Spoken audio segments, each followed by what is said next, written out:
Bienvenue dans cette nouvelle vidéo de Lexical Info. Mensonges et vérités sur la monnaie, CEDEAO, ICE, France, le regard de Adongo Samba Sylla. N'oubliez pas de vous abonner juste en bas de cette vidéo.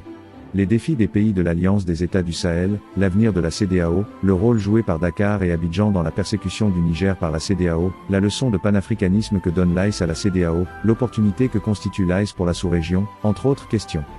Pédagogique comme à son habitude, il démonte les mensonges et rétablit la vérité autour de la question de la monnaie dont il n'a de cesse d'expliquer que non seulement, elle est un attribut de souveraineté, mais qu'elle est absolument politique si l'on se fie à son étymologie même.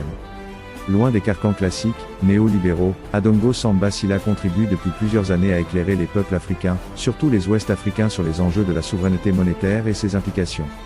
Encore dans cette entrevue, Adongo soutient sans embâche que la détention de sa propre monnaie ne développe pas systématiquement un pays. Toutefois, les pays de la zone CFA devraient avoir chacun sa propre monnaie ou idéalement avoir une monnaie commune mais non contrôlée par une puissance impérialiste comme c'est le cas aujourd'hui parce que la monnaie, c'est un attribut de souveraineté.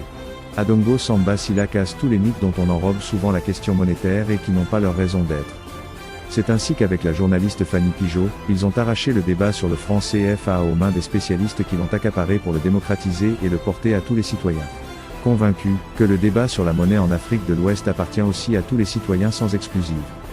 Les deux intellectuels, l'un, chercheur et l'autre, journaliste, ont contribué surtout à expliquer que la création et la gestion d'une monnaie est d'abord politique avant d'être économique. De ce point de vue, pourquoi devrait-on laisser ce débat aux seuls techniciens qui prétendent que les autres n'en savent rien et ne devraient pas s'y mêler ? Pour mettre à nu ce mysticisme autour de la monnaie, Adongo Samba Sylla et Fanny Pigeot ont coécrit le livre L'arme invisible de la France-Afrique, une histoire du franc CFA en 2018. Un ouvrage présenté dans un langage simple et accessible qui aide à mieux comprendre les enjeux de la souveraineté monétaire et de la sortie du franc CFA, une monnaie coloniale.